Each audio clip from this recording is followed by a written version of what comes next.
Welcome to the link this evening. Every Wednesday we are here, especially now during the COVID-19 pandemic crisis, which is hitting your businesses like we cannot imagine. We want to work with you and provide you information that you can use in your businesses to improve, to arise afresh, even as this crisis hangs around for a while. Tonight, my guest in the studio is Miss Agnes Animo, who is a customer experience specialist. We are going to talk about the thinking and behavior of the customer of post-lockdown and during the COVID crisis. Agnes, welcome. Thank you for having me, Samuel. COVID and the lockdown have disorganized things in terms of businesses. And we think that customer behavior has changed. Are we on the right course? Has the customer behavior changed even a bit? Yes, Samuel, it has definitely changed. I would like to look at COVID-19 as a virus or a disease that has taken the customer on what I call a three-phase customer journey. We've seen the customer going through the response phase, the recovery phase, then the renewal. Under the response phase, when the lockdown was announced in March this year, we saw the customer becoming anxious, going into a panic mode, and eventually, yes, they were right because of the uncertainty about our future. The future of the customer and the business and their vendors. So from there, we've seen the customers being more health conscious. And as a result, we've seen them going into stockpiling and grocery shopping. Now, in terms of the health conscious, we've seen the social distancing becoming the norm. Customer has to weigh now between going to my vendor to get the item that I need vis-a-vis versus shopping online. And as a result, we've seen a spike in the online delivery of orders. We've seen now for the education sector, the schools. We grow up knowing that schools are mainly 90% of schools, it's classroom learning. Before a chalkboard. Yes. But now we've seen students venturing into online studies. And how else do they get information other than the teacher passing on the information in the classroom? Yes, and we've also generally seen a change in lifestyle behavior. We've seen a lot of increased indoor activities, a lot of internet usage. We've seen an increase, yes, in orders, as I said already. So with the lockdown, the customer has definitely been impacted. And I noticed that even me as a customer, the guy who sells me shirts the other day called me, and I told him, first leave me alone because I'm not buying new shirts now, which has been the habit. So yes, I think you're on point. Now, how do I, as a business, adjust to that behavioral adjustment for the customer? Definitely as a business, more so for the MSMEs, you would have to reconsider. Before you take any steps, before you take any measures, it is time to do a self-check, a business evaluation.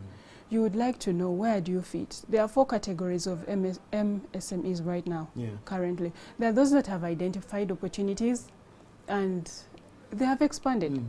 Then we have those that need some time to recover from the shock. We have those that will need a mid-term plan to recover, say 2 to 5 months for an MSME, that is fair enough. Then there are those that will need a longer term, 6 months plus. Then whether we like it or not, there are those MSMEs that have fallen. So first I assess whether I should continue or not. Exactly. Then once you assess how relevant your product is right now, because customers are looking for trust. Who do I trust? Which information are you giving me? What business are you bringing on board? Remember, because of the pandemic, many are shopping necessities more than the luxury. So where do you lie? What you're selling, is it a necessity or not? So you mean if I'm selling luxuries, I could move away from there and go to necessities? Exactly. You could shift. And it has provided a big business opportunity for many. So once you know where you shift, where you lie, hopefully amongst the first 3, then you'll have to reevaluate your supplier chain, distributor chain, as well as value addition. Let me give an example, Agnes. I mean, services, maybe restaurants. What do I do? People are not coming as they used to come. They have changed behavior, social distancing. What do I do? Yes, Samuel. Now, for a business like a restaurant, take, for example, you used to have, your capacity was 100 seats. But right now, due to the pandemic, it is much less, 25 or even less, due to the spacing and the social distancing. One might have to reconsider, and when you're doing your business evaluation or check, do you want to, because customers will definitely still want your services. People will still eat your food, they drink your juice and everything that you have to offer. So you'd want to think about upskilling your staff. Do you want to move, do you want to keep the number of waiters and waitresses, or do you want to increase, to upskill them and train them into chefs? Because now you might want to start thinking about online deliveries and takeaways more than the restaurants, because the cost of running business as a restaurant doesn't make economic sense Send the right border guy to take stuff. So now you'd want to have more chefs such that the orders are worked on faster. You'd want to have more people that receive the calls that come in for efficiency, as well as also train people to deliver. Why do you pay? Maybe you might want to think about paying a border person versus getting someone within your team to do the deliveries. Yes. Okay, and there I would imagine that I think from now on, if I was doing that business, Agnes, I would make sure I somehow get the numbers of all the guys who walk in, so that in the future I can contact them and say, hey, guy you used to come, what has happened? Somewhere. And they say, oh, yes. I'm just keeping the inventory of customers. Definitely. That is the way to go. Technology is the way to go. I'm looking at a micro. If you can't use right now, you can use a lot of technology apps. They are free. There's free apps right now available, and free services that you can use to market yourself and reach out to the customers as well as the prospects. However, for a micro who might be using the basic, simple basic, unless you can get the contacts, and yes, you can keep in touch with your clients. That is for a restaurant. We have also salons. However much you're locked in, you can also apply the same. Yeah, I've met women who say, for me, over lockdown or what, me, I'll make my hair. But how do you get that woman? How do you get that woman? Keep in touch with your customers, call them, but also for cost management purposes.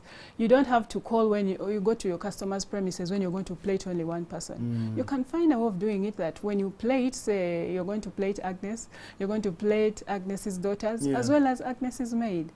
In that way, you make more money. Costs. Yes. We have 2 minutes, Agnes. Okay, everybody is, after listening to you and other people, may try to adjust.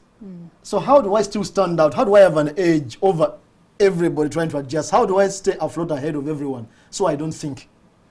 Now, in order to stay afloat, one, you have to be aware of what is happening around you. There's a lot of opportunities that this virus has presented. We have like the woman, for instance, I know of a woman who works in Nakasero, but due to the lockdown, she has been able to open a stall near her home. Okay. So that is an opportunity that has presented itself. So one, be aware of your markets, be adventurous in the business sense. Be able to capture new businesses, have a business recovery or continuity plan always. Be agile as well as flexible.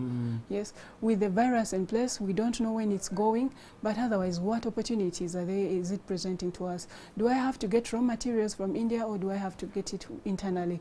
Think always, think outside the box, always have a plan B. Okay, yes. And the takeaway from you here is plan. You cannot be comfortable. Try to look around and make sure you stay afloat. You cannot be comfortable. That's the takeaway that I have. Thanks, Agnes. My producer is indicating that time is, I always think I have 5 minutes only, but there are few. Anyway, thank you very much, viewers, for joining us.